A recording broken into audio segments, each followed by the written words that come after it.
Buenos días amigos, ¿cómo están ustedes? Soy María Delicia de aprendeguaraní.com y estamos aquí en el lanzamiento de Ñe'ẽpoty Guaraníme en el Centro Cultural de la República, el Cabildo. Estoy con el gran profesor David Galeano. Buenos días, profesor. Ella va a ir por interés y por interés. Ella va a gente de Gina Potembia Boa. Vea, Salamoa, que si ni Potembia me sigue trayendo ahora ya.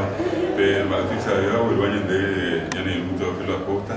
Soy a Washington para llevar ahí, pero en esta Boa, a vuelven de Potembia Boa, me te cabe mi Potembia.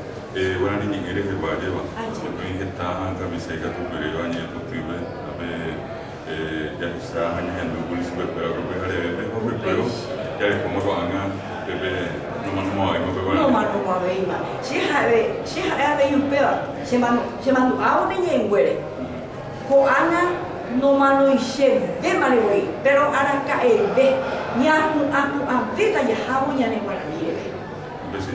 Ya algo que se nos antes lo teníamos para para tener pobres ya ahora me llaman de esa año en el encuadre todo esto ni muy ya ni nada todo que tengo tener componente o sea algo árabe sale y por interés pues ahora entonces y por interés ayer ¿qué mensaje le puede dar a los jóvenes paraguayos?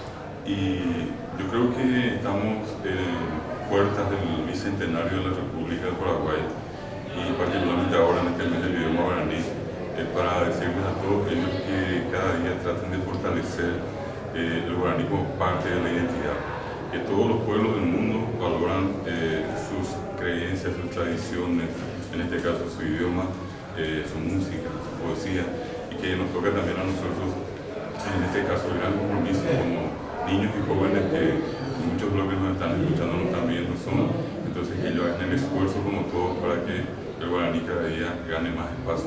Hoy sabemos que está en internet, hoy sabemos que existen casi 26 millones de sitios en el mundo que promueven el guaraní, hoy se enseñan grandes universidades del mundo, se pueden, aparte de nuestros países, enseñar en Argentina, en Brasil, se enseña en Uruguay, en Francia, en España, en Alemania y otros sitios más. Por eso que yo creo que el mejor mensaje es un mensaje de optimismo y un mensaje de compromiso también para que todos cada día apreciemos más, valoremos más a Guaraní, y por ahí tenéis, profesor Guajara, muchísimas gracias. Ya